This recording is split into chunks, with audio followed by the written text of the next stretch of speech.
नमस्कार, म राष्ट्रको खम्बा चन्दन अर्गेजा। आज म यहाँहरू माझमा आखिरमा को हुन्थ्यो बालन शाह? बालन शाहको वास्तविक परिचय के हो? किन जेन्जी आन्दोलनपछि बालन शाह रसियाको भाडाको प्राणीवृत्ति बन्न बाध्य भए? अथवा केपी शेरेको सत्ता ढलिसकेपछि पनि किन बालन शाहले जेन्जीको नेतृत्व गरेर जेन्जी युवाहरूलाई प्रधान सेनापतिसँग वार्ता गर भनेर खुलेआम सिआइएको भाषा बोले? बालन शाहलाई सिआइएको र रको भाडाको प्राणीवृत्ति बन्न किन यति हतियार? आखिरमा बालन शाहलाई कसले चलाएको छ? आज म त्यसको बारेमा पनि केही चर्चा गर्न गइरहेको छु। बालन शाहको वास्तविक एजेन्डा के हो? वास्तविक भिजन के हो? अथवा नेपालको राष्ट्रिय एजेन्डा के हो बालन शाहको? आज म त्यसको बारेमा पनि केही चिरफाड गर्न गइरहेको छु। त्यसकारणले गर्दा म भन्न चाहन्छु, बालन शाह भनेको र केपी शेरे प्रचण्ड भनेको तपाईँको बिचमा भिन्नता के छ त? बालन शाहको ब्लड ग्रुप फरक होला, तपाईँको बालन शाहको डिएनए फरक होला, बालन शाह र केपी शेरे प्रचण्ड बिच उमेर फरक होला, अनुहार फरक होला। तर केपी शेरे प्रचण्ड भनेको चाहिँ रसियाको चाहिँ पुरानो गोथालो हुन् भने बालन शाह भनेको रसियाको नयाँ गोथालो हुन्।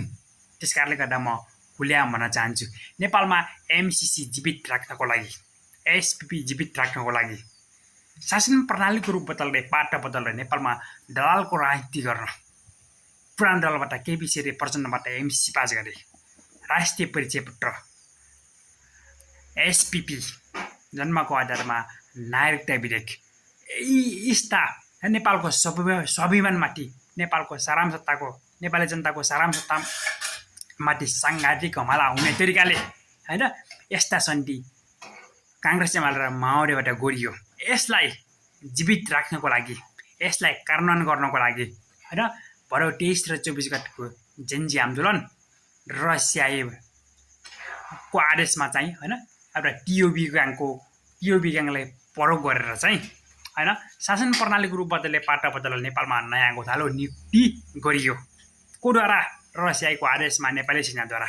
त्यसकारणले गर्दा म खुल्याम भन्न चाहन्छु, यहाँ कुनै पनि जेन्जी आन्दोलनमा भ्रष्टाचार र नातावाद भनेर चाहिँ तपाईँको चाहिँ अब केपी शेरे प्रचण्डको चाहिँ कमजोरी देखाएर यहाँनिर चाहिँ भ्रष्टाचार होइन, यहाँ कुनै पनि भ्रष्टाचार न्यूनीकरण हुनेवाला छैन, भ्रष्टाचार रोकिनेवाला छैन।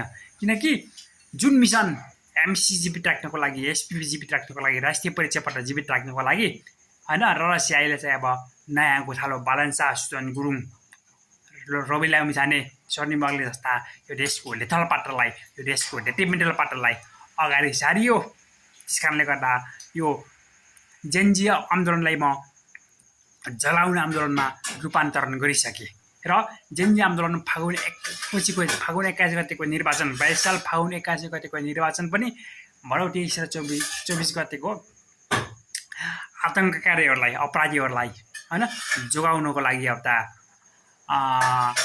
रोचिएको एउटा त्यो निर्वाचन के थियो एउटा चाहिँ पर्दा पछाडिको खेल मात्र थियो भनेर म यति बेलाको अवस्थामा खुल्याम भन्न चाहन्छु।